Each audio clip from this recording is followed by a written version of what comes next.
mapagpalang araw po sa inyong lahat.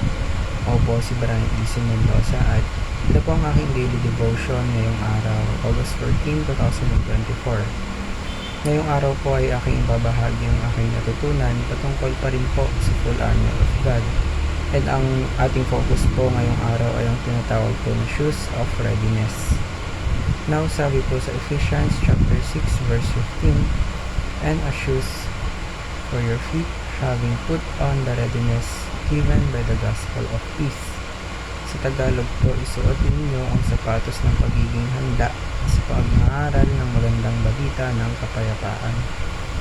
Now, dito po sa mga talata na ito, makikita natin yung Church ni Jesus Christ na umaabante, nag-a-advance, while ang kalaban natin, on the other hand, they are pushed back. And ngayon naman po ay dadako po tayo sa mga katuruan na aking natutunan at unang katuruan po ay the satanic forces are in your teeth.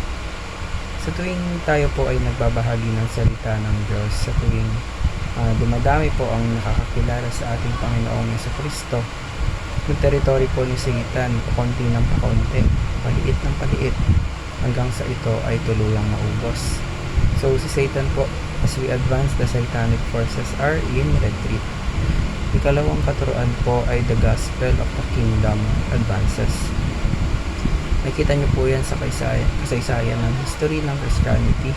Simula pa nung una, nung pagdating po ni Jesus Christ, yung buong mundo po makikita po natin na pinag-aharian ng Diablo, na lahat ng mga bansa kinikilala yung mga Diyos-Diyosan.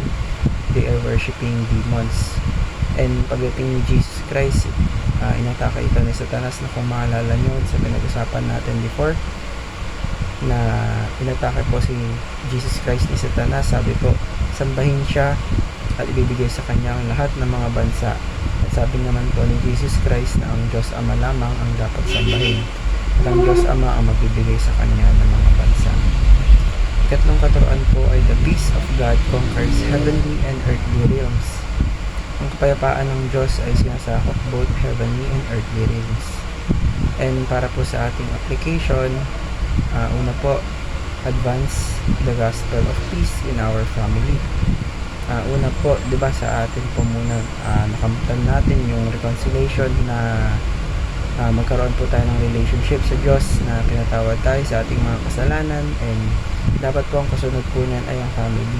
Hindi po pwede maiwan ng family. And after po ng family, next po, advance the gospel of peace in our community. So, dapat din po, dinadala natin yan sa ating school or trabaho or kahit na saang lugar. Yung community po natin, yung araw-araw na nakakasalamuhan natin, dapat nadadamay din po sa blessings na ating natanggap, sa biyayang binigay ng Diyos sa atin. And lastly po is to advance the gospel of peace in our nation. So, hindi lang po matitigil sa community.